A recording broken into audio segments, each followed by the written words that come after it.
ዶክተር ሮቤል እንግዲህ በለምለም ምክንያት ከእስር ቤት ወጥቷል። ገጀራውም የቤዛም ወንድም ቤዛም በፖሊሱ ቁጥጥር ስር ውለዋል። ሮጠው ሊያመልጡ ይችላሉ፣ ግን ደግሞ ከሶስቱ አንዱ ወይንም ሁለታቸው መያዛቸው አይቀርም። ገጀራው ግን ሮጦ ለማምለጥ ሊሞክር ይችላል። ግን በቁጥጥር ስር ሶስቱንም ካላዋሏቸው በጣም ከባድ ነው የሚሆነው ማለት ነው ውዶቼ። ቤዛና ገጀራው ቦታ ሊቀይሩ ሲሉ ነበር እንግዲህ የተያዙት። እጅግ በጣም አሳዛኝ ነበረ። ለሙዬም እንግዲህ እውነቱን ለመርማሪው ተናግራ ይህን ነገር ያደረገችው ቤዛ እንደሆነችና እሱ እንደውም እሷን ለማትረፍ እንደሞከረ ነው እንግዲህ ሁሉ ነገር የነገረችው። ትክክለኛ ነገር ተናግራለች። አዴይና ዴቭ ሊጋቡ ነው። ይሄ ነገር ደግሞ ለብዙዎቻችን በጣም ደስታ ነው፣ ስንጠብቀው የነበረ ነገር ስለሆነ ማለት ነው። ሰላም ውድ የተከበራችሁ የቻናሌ ተከታታዮች እንዴት ናችሁ? ከኔ ጋር ሁሉ ሰላም ነው። ሰላማችሁ ይብዛልኝ ባላችሁበት ውድ ቤተሰቦቼ። ለዚህ ቻናል አዲስ ከሆናችሁ ሰብስክራይብ አድርጋችሁ ቤተሰቡ ነው፣ ነባሮች ዌልካም፣ እንኳን በሰላም መጣችሁ ብያለሁ። ተወዳጁ የአዴይ ድራማ በተለመደው ሰዓት ተለቋል ውዶቼ። እጅግ በጣም ደስ የሚል አስደሳች ነገር አለ። መርማሪው እስር ቤት ከገባ በኋላ 24 ሰዓት ሳይሞላው ነበር እንግዲህ በለምለም ምክንያት ከእስር ቤት የወጣው።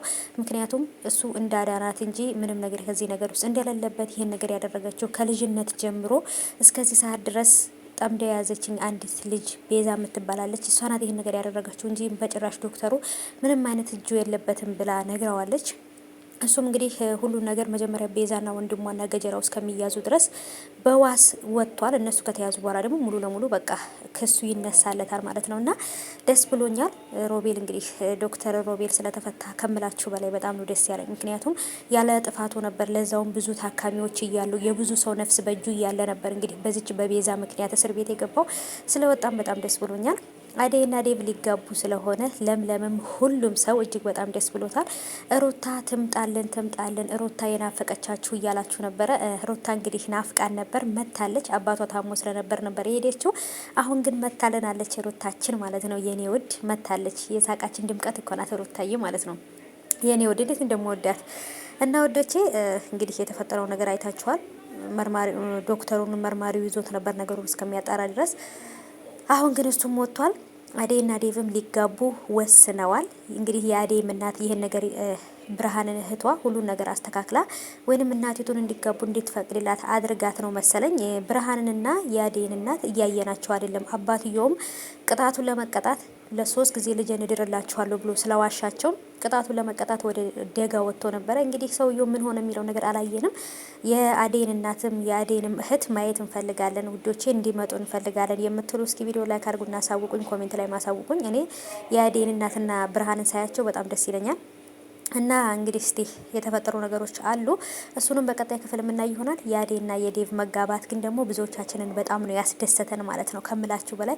እኔ በጣም ደስ ብሎኛል ውዶቼ። ምክንያቱም በጣም ብዙ ፈተና አሳልፈዋል፣ በጣም ብዙ ስቃይ አይተዋል። ይሄ መጨረሻቸው ሊሆን ነው የሚገባው ብዬ አስባለሁ። ምክንያቱም ፈተናው በዛባቸው፣ ተደራረበባቸውና በተለይ ፍቅርም ቤዛም ሁሉም በቃ ህይወታቸውን ሲኦል ነው ያደረጉባቸው ማለት ነው። ይሄ ሁሉ ነገር ግን አልፎ ዛሬ ሳቅና ደስታቸው ተመልሶ እንደ በፊቱ ውዴ ማሬ ፍቅሬ እየተባባሉ ይመጣሉ ብለን እናስባለን።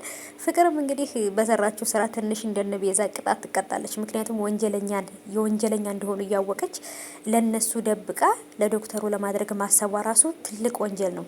ከነሱ በላይ እንደውም ቅጣት የሚያስፈልጋት እሷ ናት ብዬ አስባለሁ። ብቻ ግን ዴቭና አዴይ ከተጋቡ በኋላ ይሄ ሁሉ ነገር ቢፈጠር ደስ ይለኛል። ምክንያቱም የእነሱን ሰርጋቸውን፣ ደስታቸውን ምንም ነገር እንዳበላሽባቸው አልፈልግም።